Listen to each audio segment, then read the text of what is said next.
The fantasy football landscape this season resembles the Billboard Top 40 as the hits, they keep on coming. Except here, when I'm talking about the top 40 songs, I'm thinking 1996 when the Macarena reached number 1 on the charts. And it stayed on the top of the charts for 14 weeks. A little ticka ticka ticka ticka.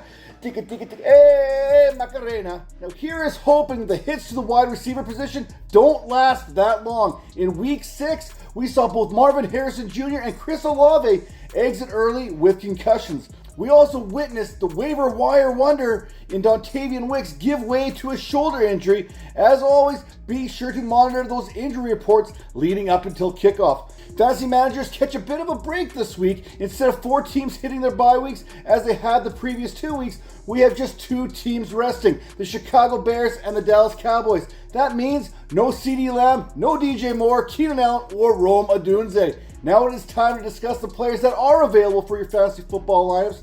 Some you need to get in your lives, and some that you should fade if possible. Here are the Week 7 starts and sits for the wide receiver position, starting with Mike Evans and the Tampa Bay Buccaneers as they take on the Baltimore Ravens. Last week, Terry McLaurin was on this must-start list thanks to that date with the Baltimore Ravens, and hey, he ended up with 2 touchdown grabs in that Week 6 contest.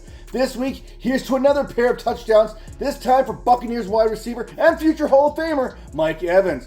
Baltimore, they are currently allowing 43.8 fantasy points per game, the most to date. They also have yielded 10 receiving touchdowns. That's right, 10 receiving touchdowns, which ties them with the Washington Commanders for the most and 1,122 receiving yards. That is the second most. Before Monday Night Football closed out week number 6, the Tampa Bay Buccaneers found themselves atop the NFL with 178 points. Baker Mayfield ranks among the top 10 in passing yards with 1,489, and he has tossed a league best 15 touchdown passes. We know that Chris Godwin is going to get his, but this week and in this matchup, it is time to get Mike Evans back on the track again. It's not that Mike Evans has been bad. He ranks 26th in receiving yards with 310, and he's accounted for 5 of Mayfield's 15 touchdowns. Last week's fantasy dip, that was to be expected. Since Marshawn Lattimore came into the league, Evans has averaged just 9.2 fantasy points per game against the New Orleans Saints. Against the rest of the league, 17.1 fantasy points per game. Marlon Humphrey, he ain't no Marshawn Lattimore. Start Mike Evans. You can also start Ladd McConkey of the Los Angeles Chargers as they take on the Arizona Cardinals this week. If you are looking for that solid flex option, especially in those PPR leagues, the Chargers wide receiver may fill that fantasy void. The Chargers offense, which ranks near the bottom 5 in dropbacks per minute over expectation, is preventing McConkey from becoming a viable wide receiver 2 option moving forward. But hey, we're talking flex here. In 4 of the 5 contests, McConkey has seen a 25% or greater target share and has never seen less than 21% in any given week so far.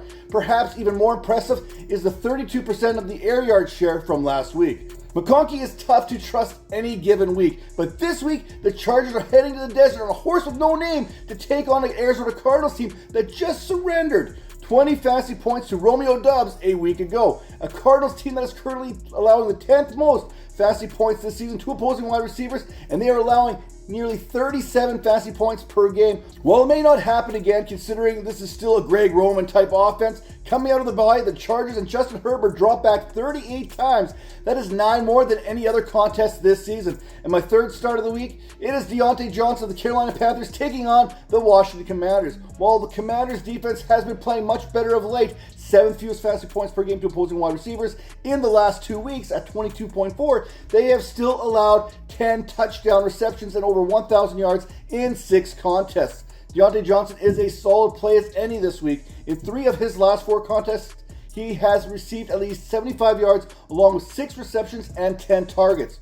Add that all up and you get at least 19 fantasy points in those contests, and that is fantasy gold, people. Now looking back at a week that was, you would see that Johnson was once again Andy Dalton's primary passing option. Only 6 other receivers earned a higher first read target share than Johnson's 39.1%. Johnson is among the elite through 6 weeks with his 54 targets, 43 which came after Andy Dalton took over under center in week number 3. You know what? Let's give you a bonus. How about a sleeper alert? Woo, woo, woo, woo! After accounting for just 13% of a first read target share before week number 6, Tank Dell, he has taken advantage of Nico Collins' absence on the IR. listen, how about a 42% first read target share last week? And Dell, he should be in your flex without a question as long as Nico Collins remains out. Now, how about those Week 7 fantasy football busts? It starts with Brandon Ayuk of the 49ers as they take on the Kansas City Chiefs. And this one always is going to hurt because Brandon Ayuk, he's like a son to me. He's one of my guys. Heading into week number 7, only George Pickens of the Pittsburgh Steelers has more receiving yards, 363, without a touchdown than Brandon Ayuk's 351. In 6 contests, Ayuk has only recorded double-digit fantasy production one time. In 2023, he failed to record 10 fantasy points on just 4 occasions. And I hate to be that guy, but Jared Goff, yes, Jared Goff has more receiving touchdowns than George Pickens and Brandon Ayuk combined. Part of the reason why we're seeing these early season struggles for Brandon Ayuk, it can be directly tied into his holdout.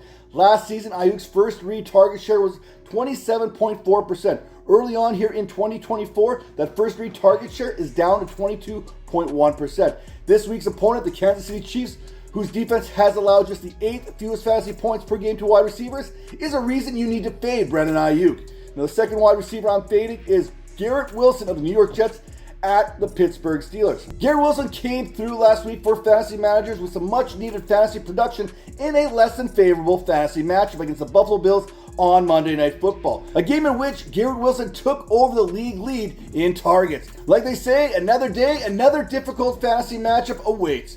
While the Steelers have allowed the 10th fewest fantasy production to the position, the real challenge is Joey Porter Jr., who has surrendered the 6th fewest fantasy points per route run and the 7th fewest yards per route run this season. There's a good chance that you cannot afford to sit Garrett Wilson this week, considering his routes per team dropback is over 90%. Still, fantasy managers should temper their expectations in what is, on paper, another problematic matchup this week. Get your popcorn ready. These are matchups I live for. And my final sit of the week, I kind of talked a little bit about him a little bit earlier there, and it is George Pickens and the Steelers going against that New York Jets defense. Pickens' struggles in fantasy are due to his lack of touchdown production early on. On the season, Pickens has amassed a 28.9% target share and seen no less than 22% of a target share in every single contest this season. He's also coming off a game in which he was Justin Fields' first read 46.2% of the time. Well, the targets, they're there, and that's all fine and good. The matchup against Sauce Gardner, DJ Reed, Michael Carter, Isaiah Oliver, it could be better, but this is what we're dealing with. New York, they sit among the top 5 most difficult matchups for wide receivers